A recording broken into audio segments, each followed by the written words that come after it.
Trump के tariff और penalty से बहुत नुकसान हुआ। अचानक ये वॉर, ईरान की वार शुरू हो गई तो नोएडा पे बहुत काफ़ी असर पड़ा इस बात। लेबर गांव गई है, जो होली में गए थे वो आ नहीं रहे वापस, कहते हैं सिलेंडर बहुत महंगा हो गया। ऑर्डर की बात करें तो ऑर्डर जो हमारे पास आए हुए थे वो भी कटिंग आधी हुई थी, वो भी रोक दी गई। कपड़ा प्रिंटिंग में था वो भी रोक दिया गया। समझे, जो माल तैयार पड़ा है वो भी रुक गया, लेकिन माल नहीं जा रहा। तो हमारा कम से कम 40% बिजनेस डाउन है आज। मिडिल ईस्ट में चल रहे युद्ध का असर इंडिया के गारमेंट्स बिजनेस पे कितना पड़ रहा है, इसको लेके हमारे साथ बातचीत करने के लिए ललित ठकराल जी है। ललित ठकराल नोएडा एक्सपोर्ट क्लस्टर के प्रेसिडेंट है। सर, क्या कहेंगे इस पूरे युद्ध से भारत के ऊपर जो बिजनेस है, खासतौर पर गवर्नमेंट्स का, कितना असर आप देख रहे हैं? देखिए, पूरे भारत में देखा जाए तो देखिए, जो हमारी टोटल एक्सपोर्ट है वो है $16 बिलियन की, जिसमें $5.5 बिलियन जो है वो अमेरिका जाती है।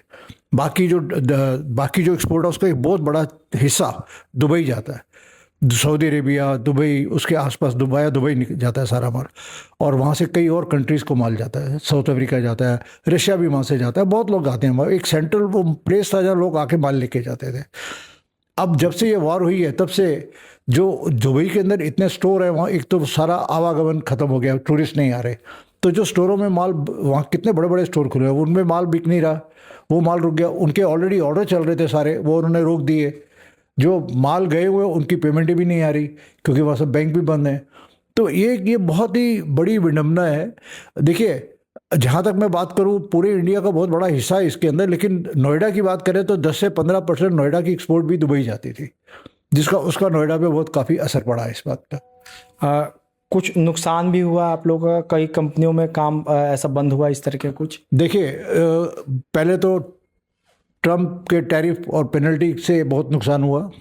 जो अमेरिका की मेन जो कंपनियां काम करती थी, हमारे 18 से 20 हज़ार करोड़ का हमें नुकसान हुआ उसके अंदर, जो काम रुक गया। और उसके लिए हम बाहर दूसरे कंट्रीज़ में जाके, यूके में और अलग जगह जाके शो कर रहे हैं, जहाँ से बाहरों को लेके आ रहे हैं, जहाँ FTA हो गए हैं सब जगह। लेकिन उसके बाद अचानक ये वॉर, ईरान की वार शुरू हो गई। ईरान की वॉर शुरू होते ही ईरान और इसकी इजराइल की, उन्होंने दुबई पे, सऊदी अरेबिया पे, हर जगह उन्होंने हमले करने शुरू कर दिए, जिसका कुल मिला के असर हमारे इकॉनमी में भी पड़ रहा है। तेल भी महंगा हो गया, और जो सबसे बड़ी प्रॉब्लम है कि यहाँ हमारे यहाँ लेबर भी अभी नहीं है। लेबर गांव गई है, जो होली में गए थे वो आ नहीं रहे वापस, कहते हैं सिलेंडर बहुत महंगा हो गया। मेरा अगला सवाल भी इसी पे था कि लेबर की एबिलिटी कितनी है, क्योंकि सिलेंडर को लेके बड़ी देखिए, सिलेंडर की जहाँ तक बात है, देखिए लोग ना आपदा में अवसर ढूंढते हैं।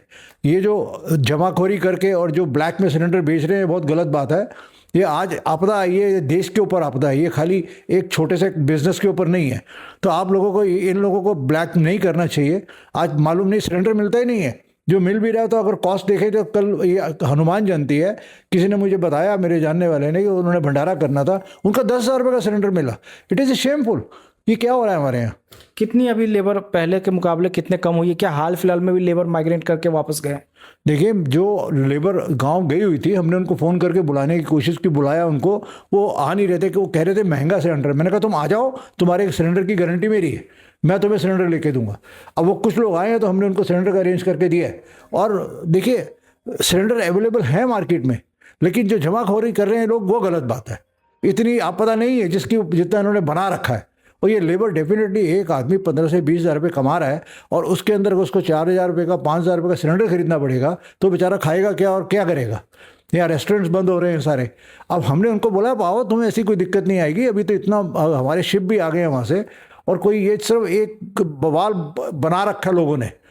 तो उनको, मुझे उम्मीद है कि वो लोग समझ रहे हैं और अब आना शुरू करेंगे वापस। कोई नया ऑर्डर पहले अभी आया है हाल फिलहाल में, जब से ये युद्ध शुरू हुआ? देखिए, जो ऑर्डर की बात करें तो ऑर्डर जो हमारे पास आए हुए थे वो भी कटिंग आधी हुई थी, वो भी रोक दी गई। कपड़ा प्रिंटिंग में था, वो भी रोक दिया गया। समझे, जो माल तैयार पड़ा है वो भी रुक गया, फिनिशिंग वाला माल भी रुक गया। तो हमने फिनिश करके पैक कर दिए हमने, लेकिन माल नहीं जा रहा। मेरी अपनी फैक्ट्री के अंदर 4 स्टोर का काम करता हूँ मैं, दुबई का। मैं अपैरल ग्रुप से करता हूँ, लुलु ग्रुप से करता हूँ, और 2 लोगों से काम करता हूँ। तो उनका भी सारा माल रुक गया। अब जब पोजीशन ठीक होगी, हम उनसे इतने सालों से काम कर रहे हैं, वो बहुत अच्छी पार्टी है, उन्होंने कभी हमें तंग नहीं किया। ये उनका कोई कसूर नहीं है इसमें, ये वॉर की वजह से सब कुछ हो रहा है। कोई नोएडा में ऐसी कोई कंपनी भी है जो इस पूरे कॉन्फ्लिक्ट के कारण बंद होने के कगार पर हो या बंद हो गया हो, आपके नॉलेज में? देखिए, ट्रम्प टैरिफ से लेके इसके ईरान इजराइल की वॉर के अंदर हमारे नोएडा की बात करें तो हमारा कम से कम 40% बिजनेस डाउन है आज। 40% बिजनेस। ये बताइए कि जब ट्रम्प ने टैरिफ लगाया 50% का, तो उस दौरान कई ऐसे बिजनेसमैन थे जो अपना जो माल है वो डायरेक्ट यूएस ना भेज के दुबई के माध्यम से भेजते थे, जिससे ताकि बिजनेस फ्लो चलता रहे। उसमें भी कोई असर पड़ा है कि हार्मोज जिस तरीके से बंद है? देखिए, आप जो कह रहे हैं वो मेरी समझ से बाहर की बात है। ऐसा यहाँ से अमेरिका माल जाना है वाया दुबई भेजेंगे, वो ऐसा नहीं होता है हमारे यहाँ हमारी नॉलेज में नहीं है ऐसा कोई, ऐसी कोई किसी तरह की। वो अमेरिका में ना जो कंपनीज हैं, बड़े बड़े बायर्स हैं, वो कंप्लाइंस है।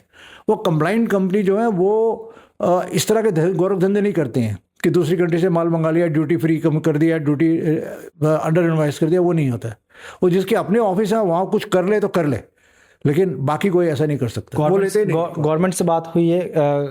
गवर्नमेंट से बात हुई है। गवर्नमेंट ने अभी पिछले कुछ दिनों पहले 400 कुछ करोड़ रुपए का एक पैकेज दिया है, जिसके अंदर इंश्योरेंस का ऊपर इसी जैसी का दिया है उन्होंने। और अभी कुछ और भी हमें ROSTL हमारा 6 महीने के लिए और बढ़ा दिया गया है।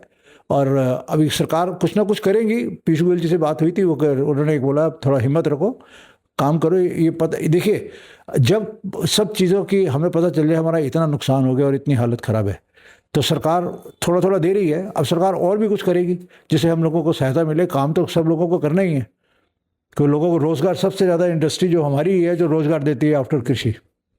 तो ये थे ललित ठकराल, जिन्होंने कहा है कि इस पूरे मिडिल ईस्ट के कॉन्फ्लिक्ट के बाद बिजनेस पे लगभग 40% का असर आया है।